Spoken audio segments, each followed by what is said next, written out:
Assalamualaikum warahmatullahi wabarakatuh. Muka surat 27. Qala Syekh Musannif qadasallahu sirrah. Wajib ke atas mereka itu bahawa percaya akan mizan. Wajib ke atas mereka itu. Mereka itu siapa? Mereka itu setiap orang yang akil balik, yang mentasdikkan, membenarkan akan Nabi sallallahu alaihi wasallam, dan juga apa-apa jua sekalipun yang dibawa oleh baginda Rasulullah, yang dikhabarkan daripada Allah Subhanahu wa taala. Maka setiap orang mukallaf akil balik ini, maka wajib ke atas mereka itu bahawa percaya akan mizan. Jadi kita sebagai seorang mukmin, sebagai seorang muslim, percaya kepada mizan. Mizan iaitu neraca di dalam akhirat, iaitu timbangan. Wajib hukumnya kita percaya adanya mizan. Wajibnya kita percaya bahawa akhirat nanti segala amal yang kita buat itu akan ditimbang oleh Allah di hari akhirat. Wajib kita percaya bahawa akhirat nanti Allah Subhanahu wa taala akan menimbang segala amal yang kita buat, khair wa syar, sama ada baik maupun buruk, di atas mizan, iaitu timbangan neraca.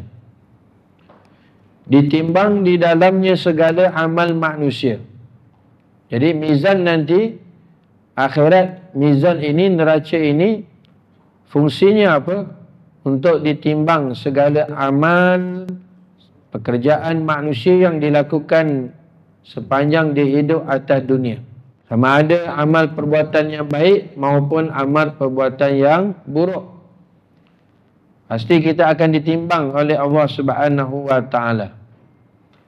Cuma tinggal lagi bagaimana timbangan tersebut, itu terserah pada Allah Subhanahu wa taala.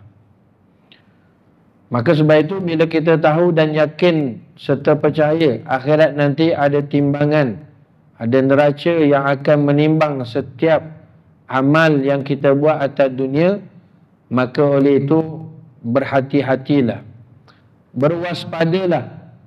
Setiap amalan kita, tindakan kita, pekerjaan kita, semuanya akan dihisap, akan ditimbang di hari akhirat oleh Allah Subhanahu wa taala. Maka beruntung yang mana orang yang dapat perbanyakkan melakukan amal ibadah di atas dunia ini, maka sudah pasti akhiratnya bila mana ditimbang di atas neraca, maka pahala amal ibadah tu lebih berat daripada dosa. Maka orang inilah orang yang beruntung. Maka celakalah, binasalah bagi orang yang nanti di hari akhirat bila mana ditimbang di atas neraca, dosanya lebih banyak daripada pahala. Maka inilah orang-orang yang diberikan kebinasaan, celaka oleh Allah Subhanahu wa taala. Maka pada ketika itu ramai tuan-tuan yang akan usaha untuk mencari mana-mana perkara yang boleh untuk dapat memberatkan timbangan amal baik dia, melebihi daripada amal buruk dia. Bila mana ditimbang di neraca nanti, maka bila mana ada amal keburukan yang mengatasi daripada amal kebaikan, maka dia akan cari tuan-tuan, siapa jua sekalipun. Yang penting adalah bagaimana dia selamat daripada api neraka. Maka sebab itu pada ketika itu menuntut antara satu sama lain. Isteri tuntut suami, anak-anak tuntut ibu bapa, jiran-jiran menuntut jiran-jirannya, saudara mara akan menuntut antara satu sama lain. Masing-masing semua akan menuntut Kerana apa? Kerana nak lepaskan diri masing-masing. Masing-masing nak pastikan setiap amal ibadah dia melebihi daripada amal buruk dia. Maka dia akan tuntut mana-mana sejua sekalipun supaya kebaikan-kebaikan pahala pada orang tu dia dapat ambil, supaya dapat memberatkan timbangan dia. Maka sebab itu ada orang di hari akhirat dia bawa pahala bergunung, tapi akhirnya bila mana dituntut oleh orang lain dan sebagainya, maka akhirnya dosa dia pula menggunung melebihi daripada pahala dia. Ada orang dia dosanya bergunung, tapi akhirnya pahalanya mengatasi daripada dosanya. Maka inilah kehidupan akhirat, tuan-tuan. Akan menuntut antara satu sama lain. Maka sebab itu pastikan kita selesaikan apa jua sekalipun pekerjaan kita. Hak kita dengan Allah Subhanahu Wa Taala selesaikan. Hak kita dengan Rasulullah Sallallahu Alaihi Wasallam pun usaha untuk diselesaikan. Hak kita sesama Muslim pun, sesama saudara kita seagama pun pastikan kita selesaikan. Kerana semua pasti akan tidak melepaskan masing-masing, tuan-tuan, kerana yang penting bagaimana untuk selamatkan diri daripada api neraka, maka pasti akan berlaku menuntut antara satu sama lain. Maka oleh itu, kuatkan akidah kita, pegangan kita, wajib ke atas kita untuk percaya akan mizan. Mizan neraca nanti akan ditimbang amal manusia nanti di hari akhirat. Mudah-mudahan amal saleh kita, amal baik kita lebih banyak daripada amal buruknya, sehingga dapat memberatkan timbangan kita di hari akhirat kelak.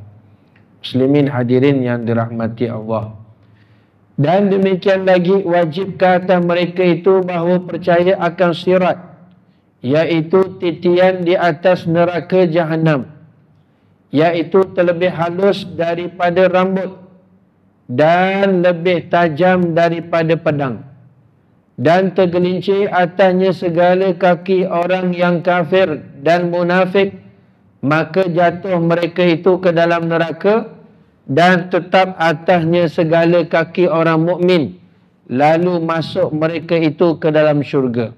Dan lagi perkara yang menjadi kewajiban untuk kita imani, untuk kita membenarkannya dalam kalbi kita, dalam hati kita, iaitu salah satunya iaitu sirat. Apa itu sirat?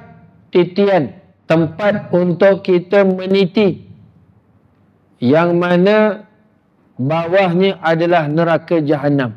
Titian ini semua orang akan lalui.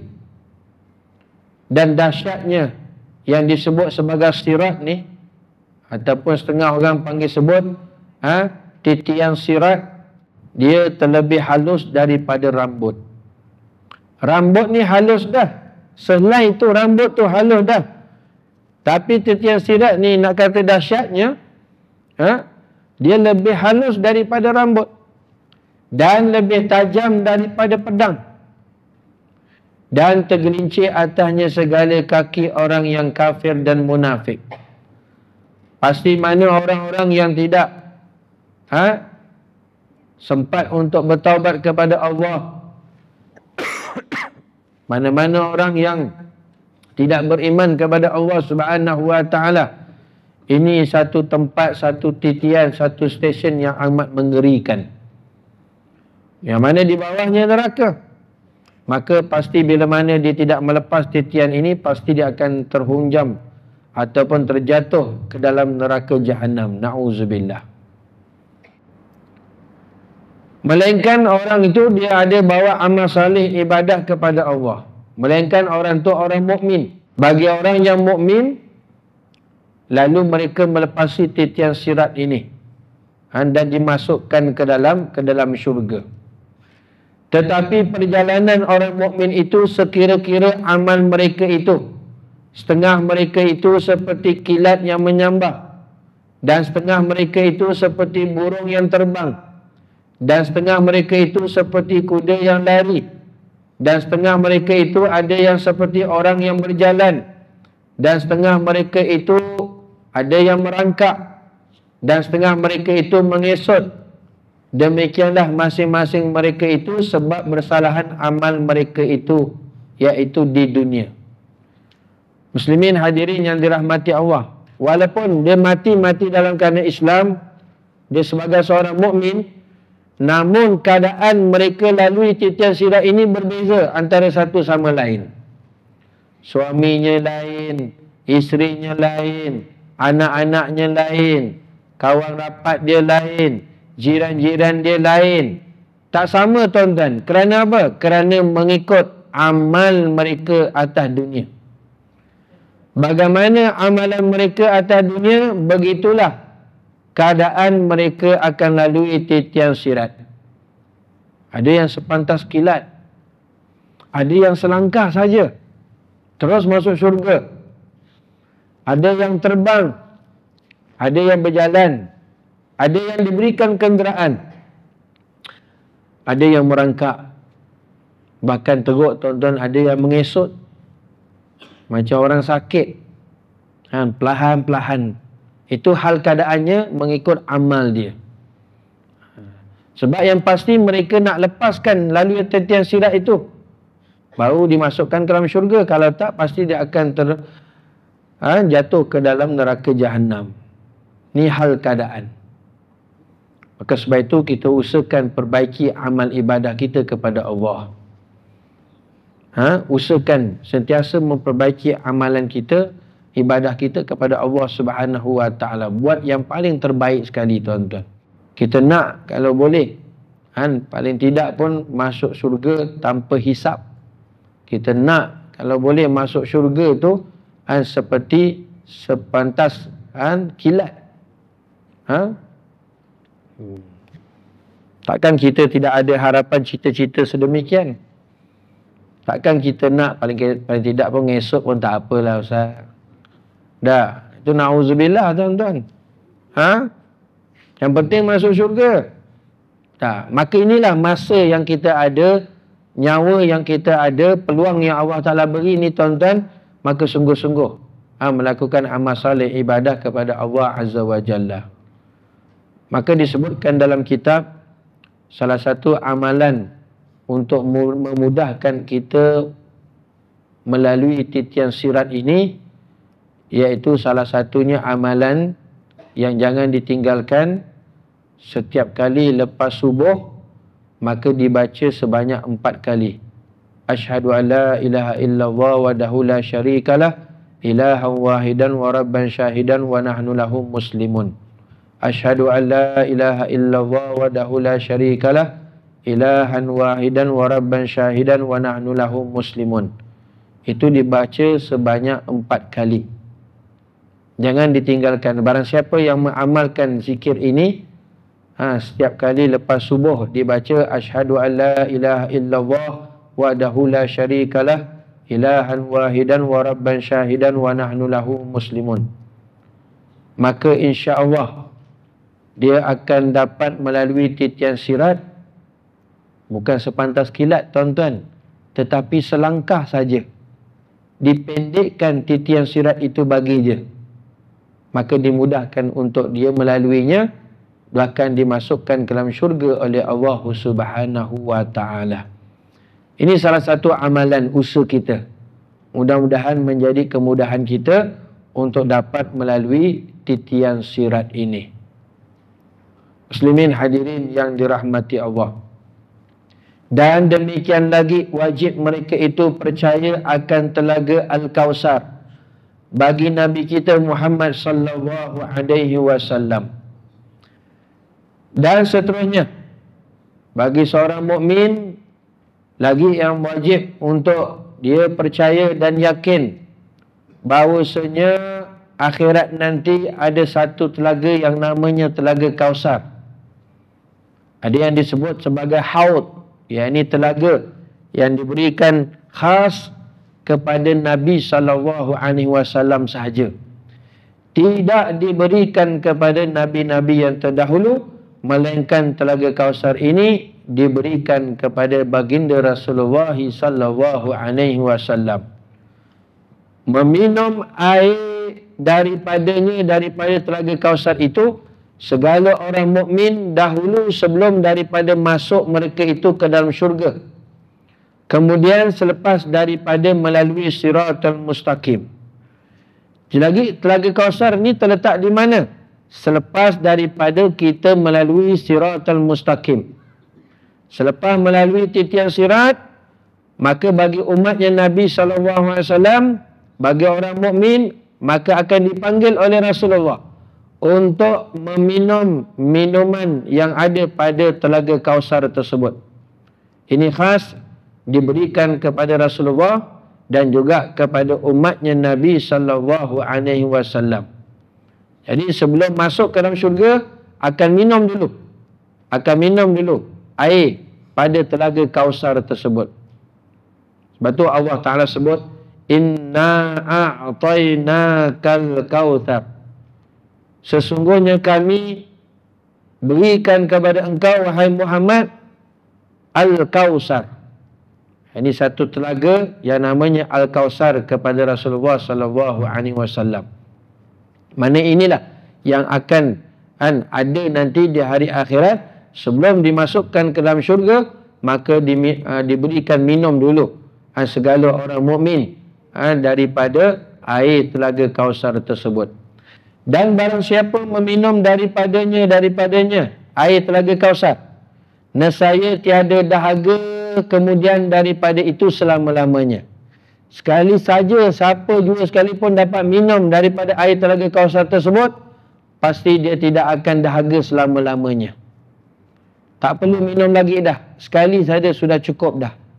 Itu tanda orang yang diberikan saadah, kebahagiaan akhirat nanti, dan dimasukkan ke dalam syurga. Lintangnya itu perjalanan selama sebulan.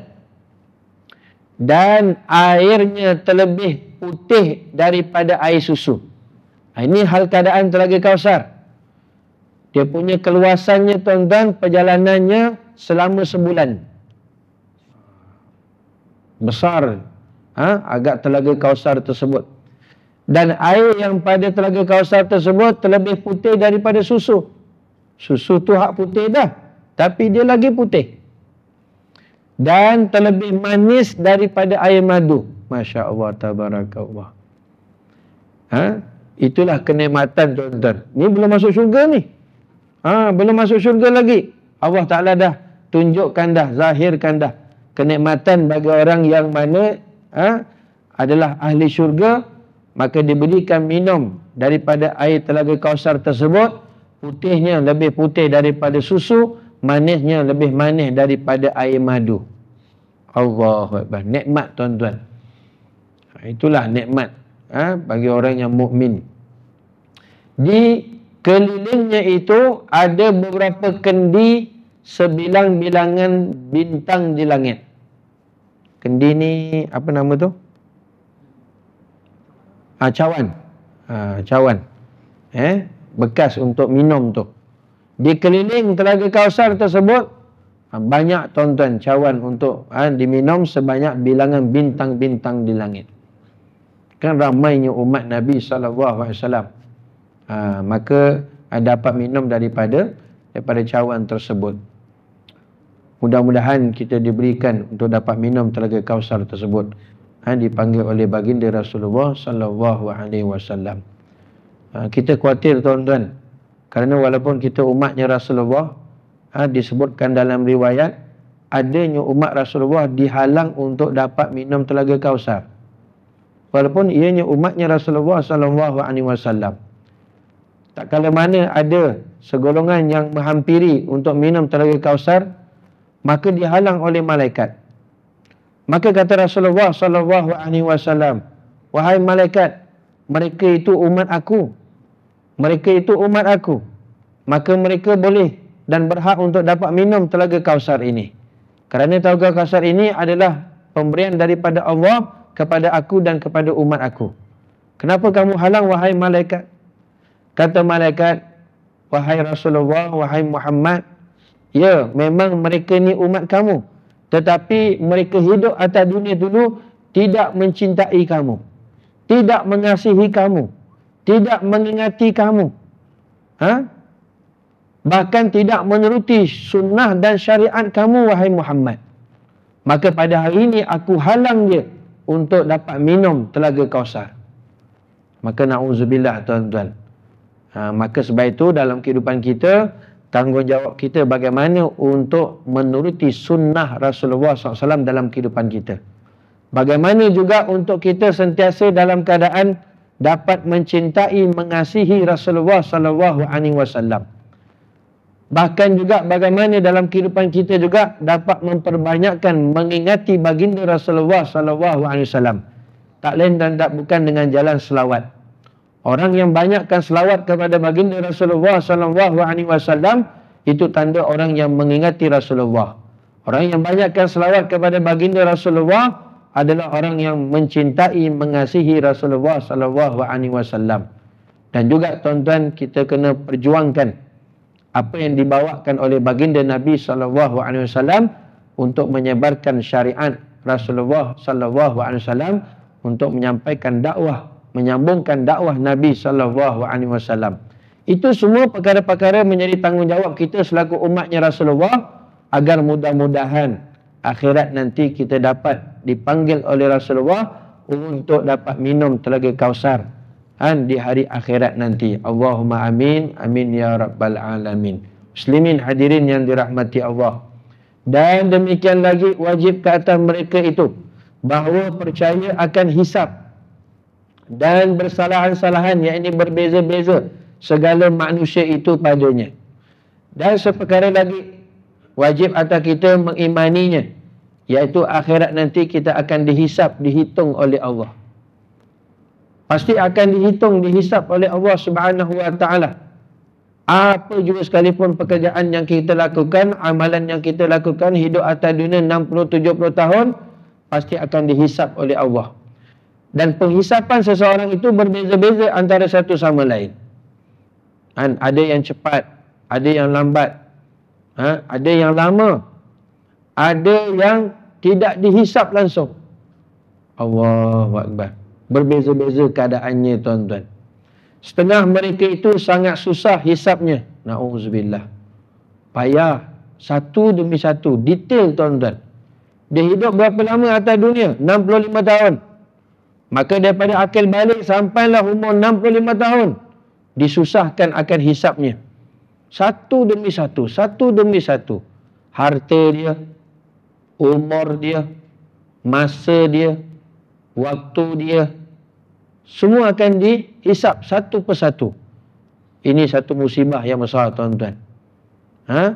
Dan ada setengah mereka itu lalu ke syurga dengan tiada hisap, bighairi hisap. Mereka masuk syurga tanpa hisap, tanpa ada perhitungan.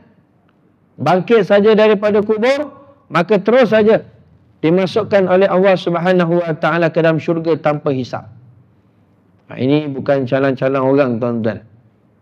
Ini golongan VVIP ni. Special punya.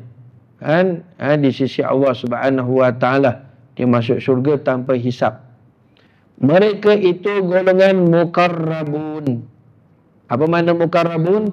Orang yang hampir takarubnya dengan Allah.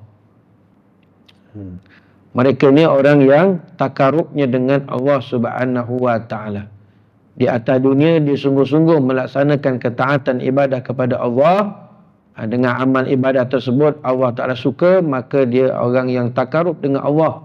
Allah Ta'ala redha dengan dia. Maka akhirat dia masuk syurga tanpa hisab. Ditanya pula para anbiya dalam menyampaikan risalahnya. Ditanya orang mukmin itu akan amal mereka. Ditanya pula kepada orang yang bid'ah daripada agamanya. Kemudian ditanya orang yang kafir daripada mendustakan segala rasul. Yang pastinya, tuan-tuan, semua kita akan ditanya. Semua kita akan dihisab. Kullukum ra'in wa kullukum mas'ulun an ra'iyati. Setiap kita semua akan ditanya tuan-tuan, akan dihisap. Setiap kita ni adalah sebagai ketua pengembala, maka pasti akan ditanya apa yang di bawahannya yang dia jaga. Semuanya akan dihisap tuan-tuan.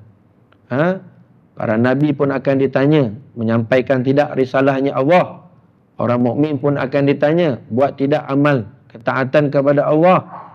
Semuanya akan ditanya tuan-tuan oleh Allah Subhanahu Wa Taala, akan dihisap.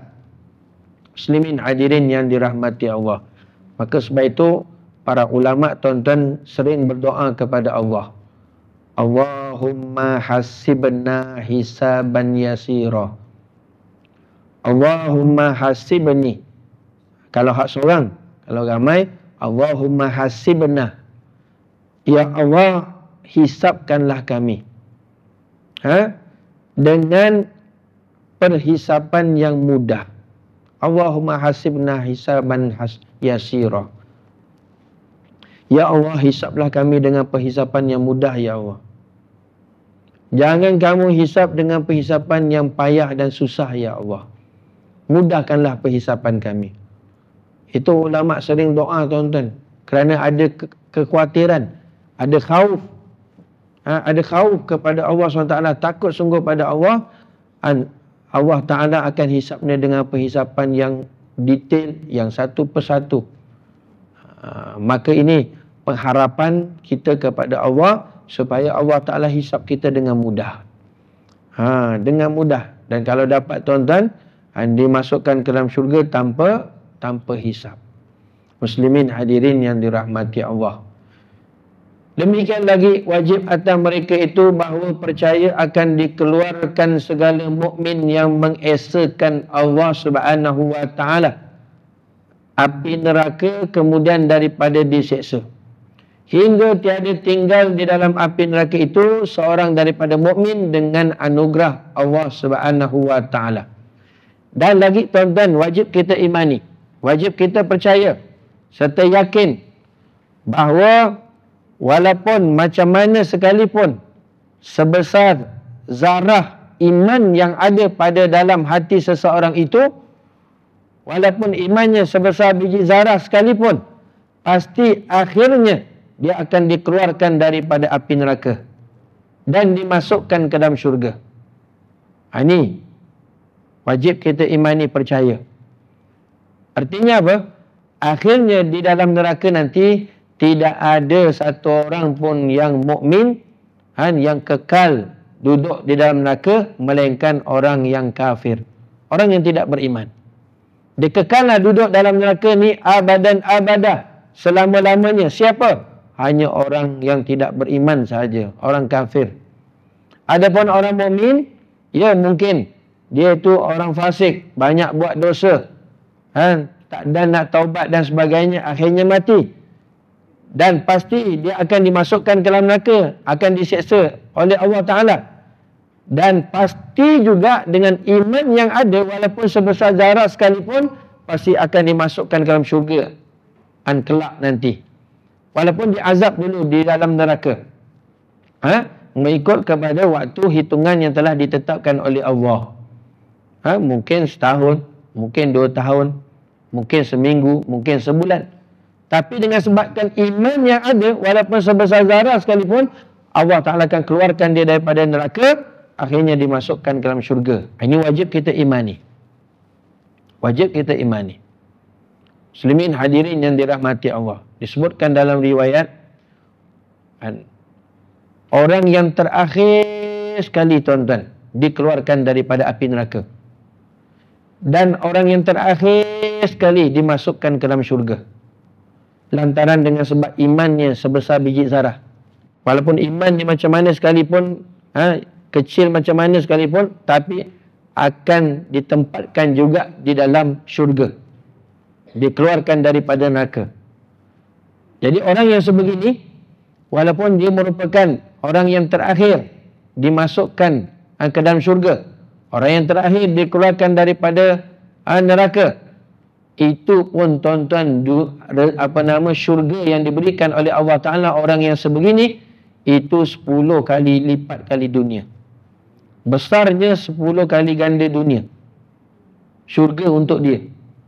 Itu syurga untuk orang yang akhir sekali keluar daripada neraka dan akhir sekali dimasukkan ke dalam syurga. Syurga dia 10 kali dunia. Tuan-tuan bayangkan macam mana? Apatah lagi orang yang dah masuk awal-awal. Yang dah masuk awal dah tuan-tuan. Bukannya seluas 10 kali dunia, lebih daripada itu. Itu pun bila masa diarahkan oleh Allah Ta'ala, masuk kamu ke dalam syurga. Maka bila dia masuk ke dalam syurga, dia tengok-tengok, ya Allah, syurga dah penuh, ya Allah. Sebab dia orang yang last sekali. Syurga dah penuh, ya Allah. Dia patah balik. Allah Ta'ala tanya, kenapa duk patah balik? Syurga dah penuh, ya Allah. Macam mana aku nak masuk? Itulah padannya.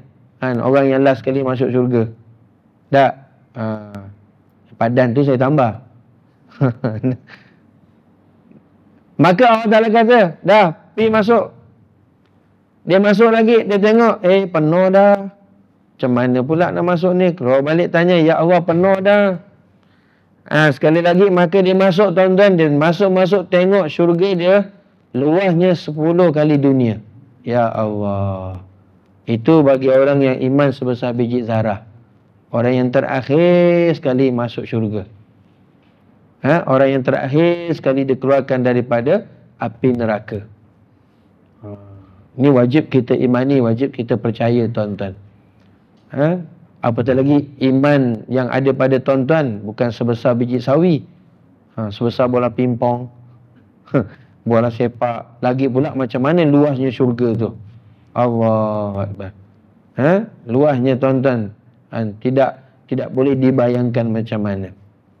Muslimin hadirin yang dirahmati Allah. Lepas tu jangan khawatir, tuan-tuan, walaupun rumah kita di atas dunia ni kecil, tak luas, sempit, pastikan confirmkan kita rumah kita di syurga nanti akhirat luas, tuan-tuan. Itu yang penting.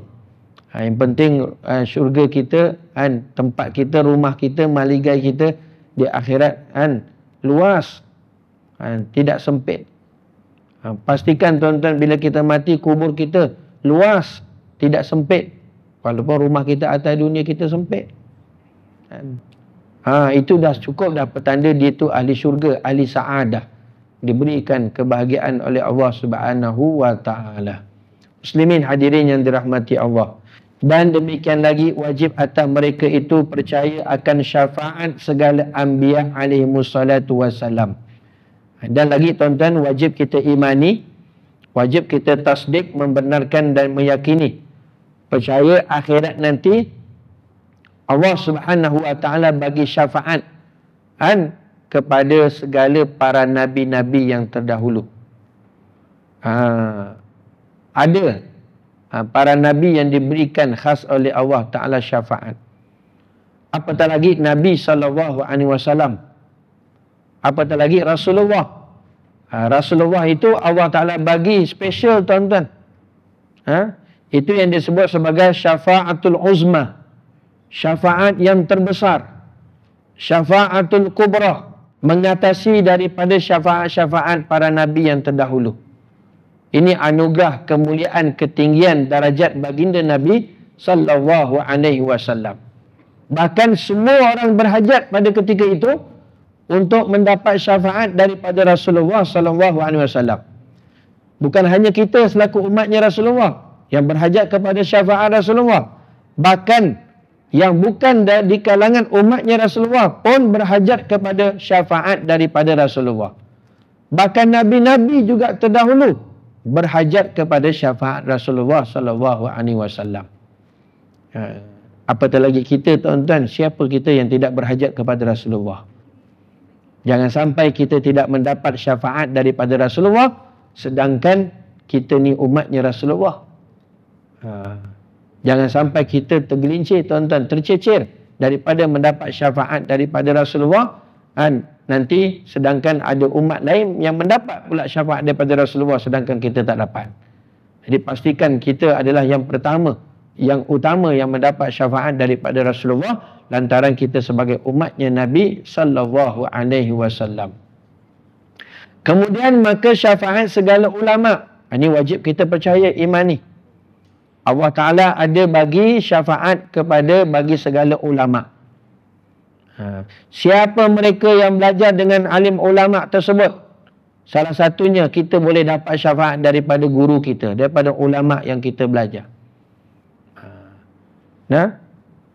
Maka ulama-ulama diberikan oleh Allah Ta'ala syafaat untuk diberikan syafaat yang mana syafaatnya diterima oleh Allah.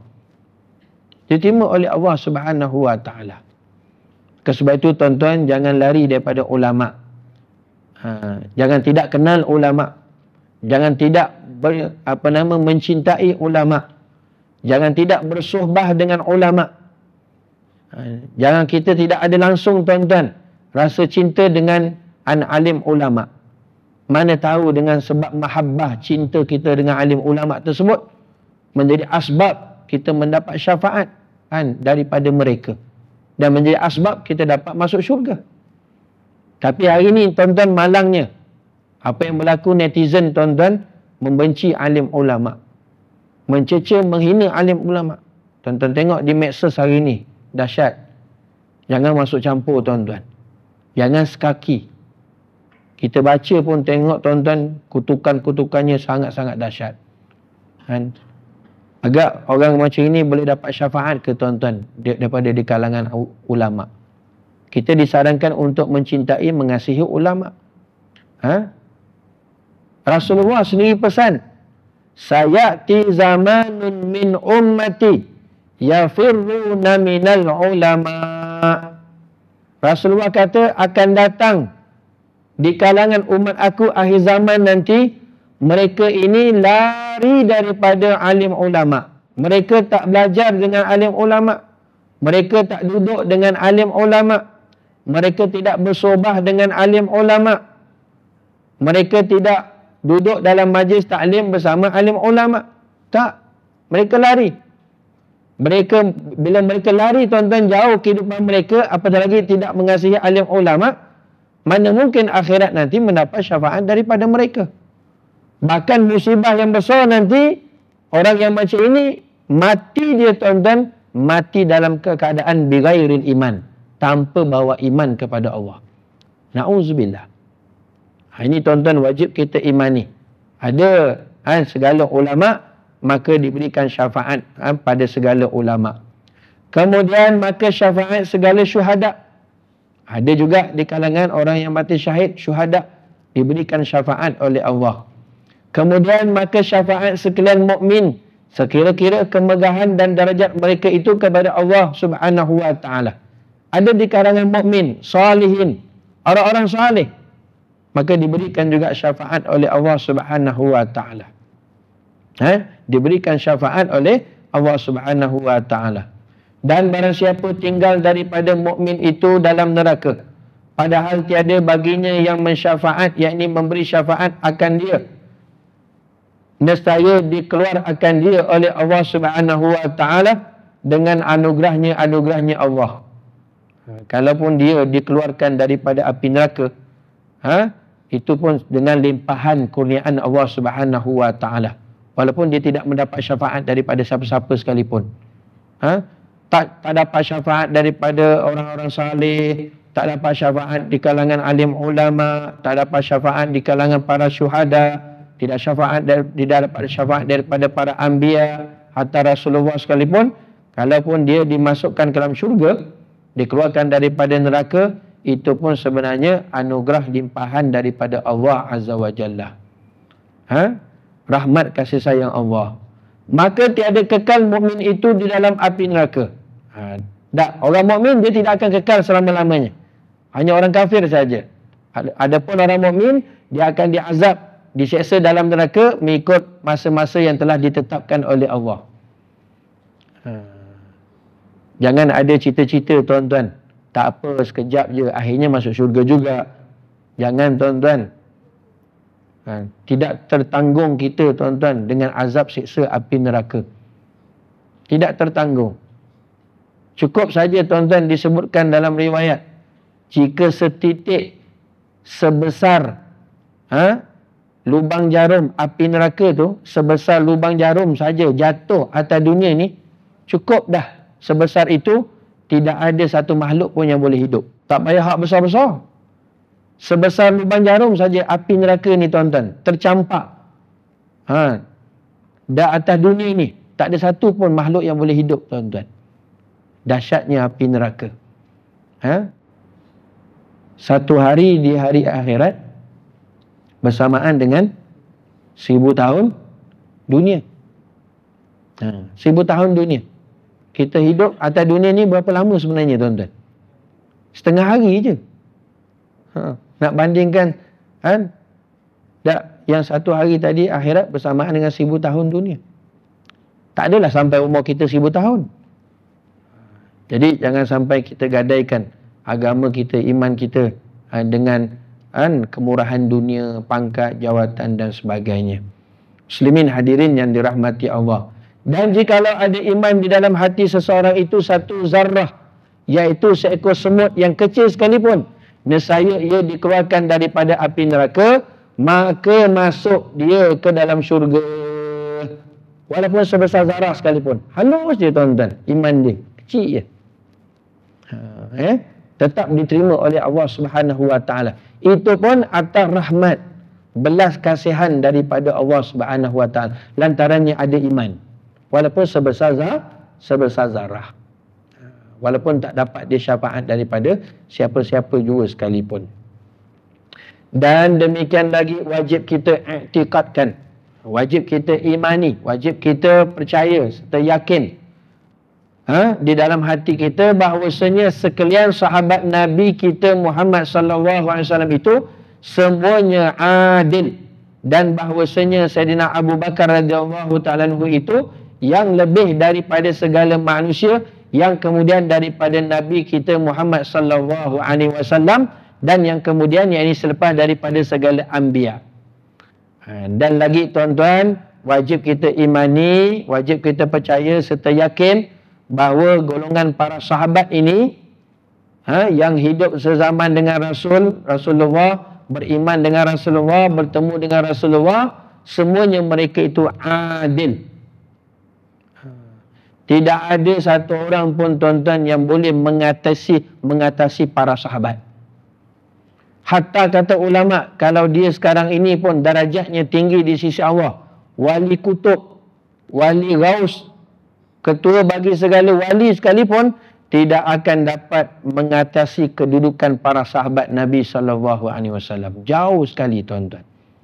Sebab itu Rasulullah sebut dalam hadis, khairul qurun qarni summa yalinahum summa yalinahum. Sebaik-baik kurun, sebaik-baik zaman aku, kata Rasulullah. Dan kemudiannya seterusnya. Siapa? Selepas Rasulullah? Sahabat. Nampak? Kedudukan yang kedua tuan-tuan, para sahabat selepas daripada Rasulullah. Tidak dapat satu orang pun menandingi kehebatan Rasulullah. Jauh sekali tuan-tuan. Sangat-sangat jauh. Sebab tu kalau ada satu orang dia tolak saja sahabat, bahaya tuan-tuan. Iman dia rosak. Akidah dia hancur. Bahaya. Akhir zaman ni macam-macam tuan-tuan. Ada yang tolak sahabat yang namanya Sayyidina Abu Hurairah radhiyallahu ta'ala anhu. Dia kata Sayyidina Abu Hurairah ni tak layak meriwayatkan hadis Nabi. Sebab dia ceritalah keburukan-keburukan yang ada pada Sayyidina Abu Hurairah. Bahaya tuan-tuan.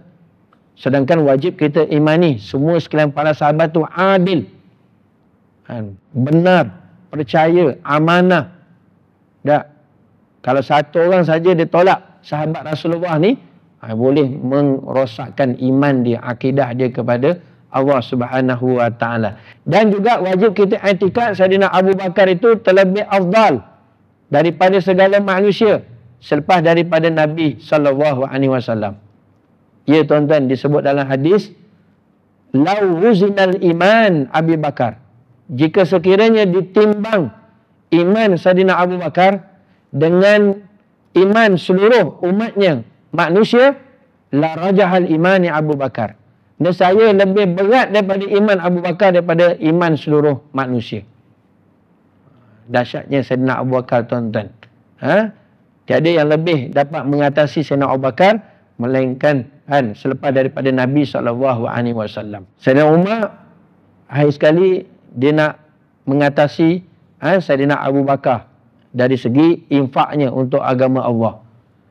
Akhirnya tuan-tuan, Sayyidina Umar pergi jumpa Rasulullah. Dia kata, inilah yang paling besar sekali yang aku korbankan, dan mudah-mudahan dapat mengatasi daripada Sayyidina Abu Bakar. Apa dia kata Rasulullah? Kamu berikan untuk agama Allah. Aku berikan separuh harta aku untuk agama Allah, dan separuh lagi aku tinggalkan untuk sisi keluarga aku. Itu besar lah tuan-tuan, separuh. Hanya sedikit saja dia tinggalkan. Tiba datang Sayyidina Abu Bakar. Wahai Abu Bakar, apa yang kamu berikan? Aku berikan kesemuanya harta aku. Apa yang tinggalkan untuk ahli keluarga kamu, aku tinggalkan Allah dan Rasul.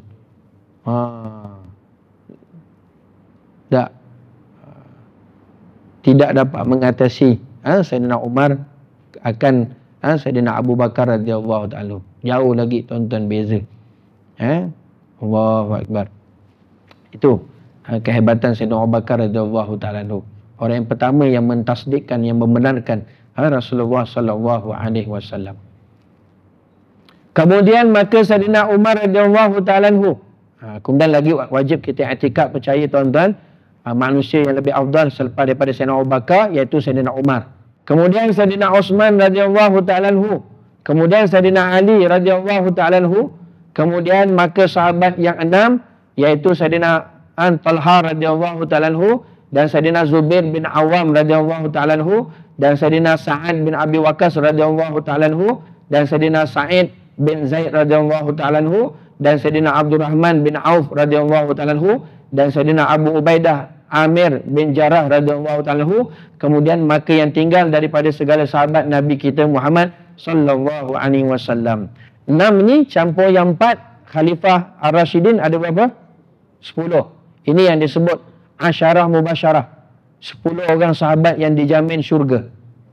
Belum mati lagi tuan-tuan, di dunia dah Rasulullah jamin dah syurga. Radhiyallahu ta'ala anhu radhiyallahu ta'ala anhu wa radu'an. Allah Ta'ala redha pada dia, dia redha pada Allah. Jamin dah syurga tuan-tuan di dunia. Allahu Akbar. Tapi tetap juga kuat amal ibadahnya, kecintaannya kepada Rasulullah sallallahu alaihi wasallam. Maka barang siapa yang mengiktikad akan segala yang demikian itu, serta iktikad yang ta'yin. Apa makna ta'yin? Yang nyata, yang kukuh, yang mantap, tanpa berbelah bagi tuan-tuan. Dia yakin, dia percaya 100%. Maka adalah mereka itu daripada golongan ahlul haq. Iaitu orang yang berpegang kepada kebenaran. Imannya tak goyah tuan-tuan. Imannya mantap 100%. Imannya tidak ada syak, tidak ada zan, tidak ada waham. Iman yang rosak ni tuan-tuan, iman yang ada syak, ada zan, ada waham. Imam yang 50-50, 70-30, 40-60. Ini iman-iman yang rosak. Iman kita kena i'tikad yakin 100%. Maka adalah mereka itu adalah golongan ahlul haq, orang yang berpegang kepada kebenaran. Siapa dia ni? Iaitu i'tikad ahli sunnah wal jamaah.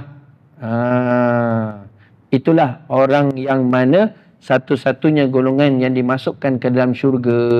Siapa dia? Orang yang berpegang, beriktikad dengan iktikad ahli sunnah wal jamaah, aliran Asy'ariyah dan Al-Maturidiyah. Inilah satu-satunya golongan yang berjaya tuan-tuan. Di hari akhirat nanti dimasukkan ke dalam syurga oleh Allah Subhanahu wa taala. Dan lepaslah ia daripada kaum yang sesat dan kaum yang bid'ah. Kaum yang sesat, kaum yang dalalah, dan kaum yang bid'ah, yang tidak beriktikad dengan iktikad ahli sunnah wal jamaah. Maka sebab itu tuan-tuan, beruntung dan berbahagialah bila mana seseorang itu dapat berpegang kepada iktikad yang benar, iktikad yang sahih, iaitu iktikad ahli sunnah wal jamaah, aliran Asy'ariyah dan Al-Maturidiyah. Kerana orang yang beriktikad yang sebegini sajalah yang akan terhindar dan terlepas daripada api neraka Allah Subhanahu wa taala di akhirat kelak. Mudah-mudahan Allah Subhanahu wa taala kuatkan iman kita, perbanyakkan amal saleh kita. Mudah-mudahan Allah taala memberikan keyakinan kita kepada perkara-perkara yang menjadi kewajipan kita untuk i'tikad dan percaya serta yakin dalam batin kalbi kita.